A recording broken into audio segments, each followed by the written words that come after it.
There's a moment of, wow, he's gone.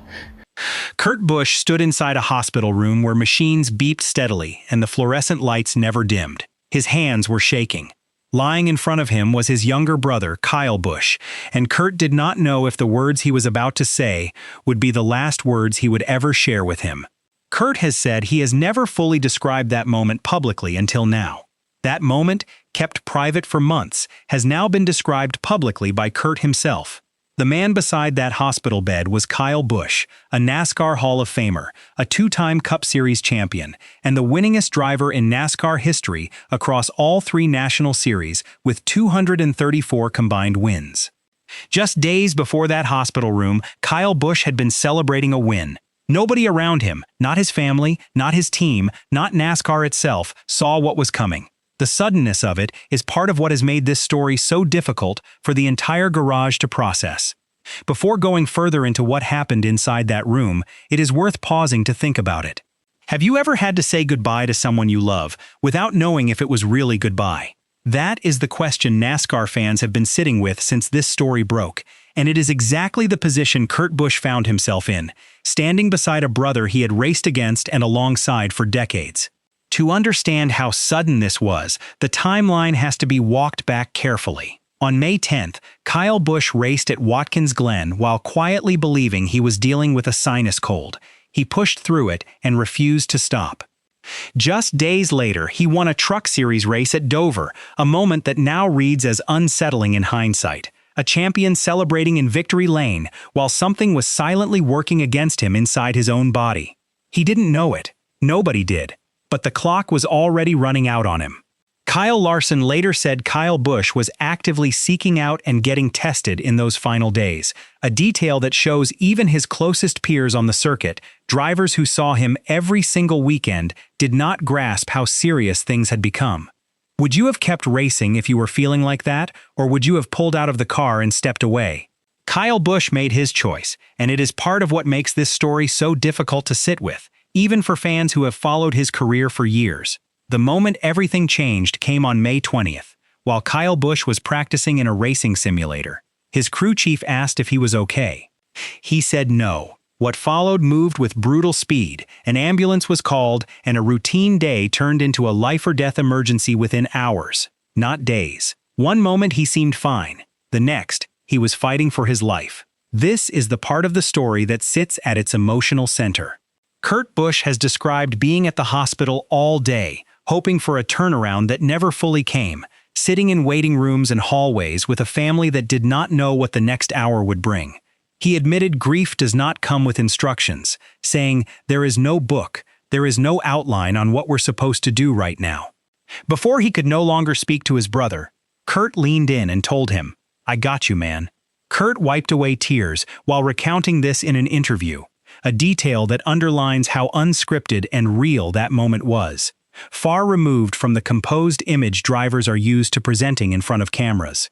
By now, midway through this story, it is worth pointing out that NASCAR Trackline TV is closing in on 1,500 subscribers, and if stories like this one, told honestly and in full, are the kind of content worth supporting, subscribing helps keep them coming week after week.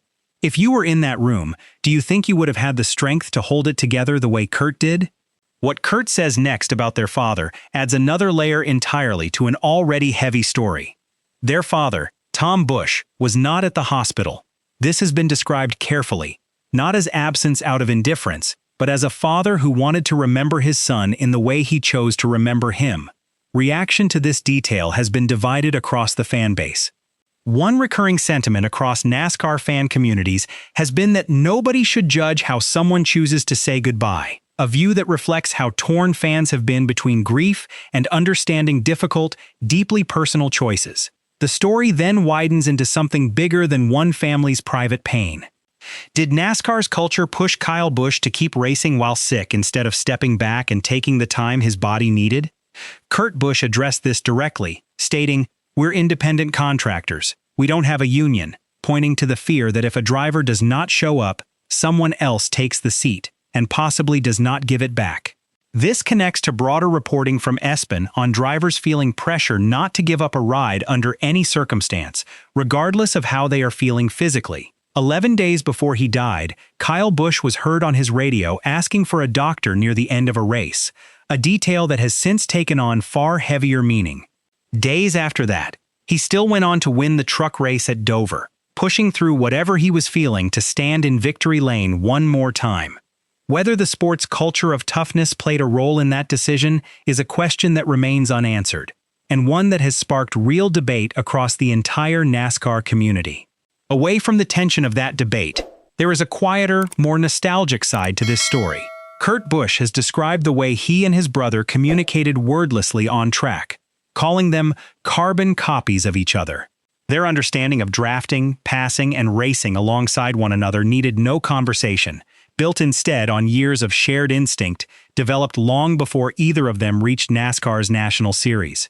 Kurt has said he misses the words they never had to speak, a small but telling detail about a bond built entirely on instinct and shared history. That bond is now continuing in a different form.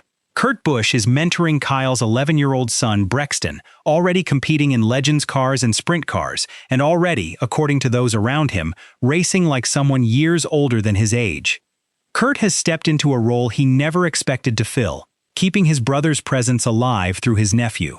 What this means for Brexton's future and whether the Busch name eventually returns to the Cup Series through him remains an open question. The reaction across the NASCAR community has continued for months, long after the initial shock faded from headlines.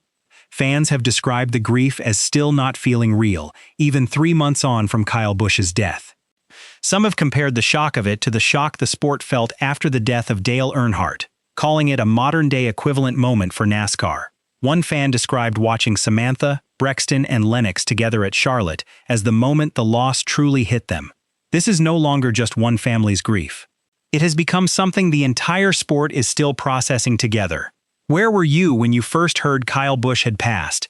That question alone has generated thousands of responses across NASCAR forums and comment sections, each one a small piece of how widely this loss was felt across a fan base that had watched him race for over 2 decades. Kurt Busch has said what he wants people to remember most is his brother's tenacity, his 234 wins, and his commitment to helping others and being a father. Something Kurt believes time will only continue to spotlight as the years pass. This story does not close neatly, and it was never going to. Kurt Busch is returning to the track this weekend for the first time since speaking so openly about all of this, racing in his brother's shadow, with Brexton's future still unwritten ahead of him and a family still learning how to carry this loss forward. If this story moved you, drop a comment below and share it with another NASCAR fan who needs to hear it too, because stories like this deserve to be heard in full. If you enjoy real NASCAR breakdowns like this, you'll like what's coming next.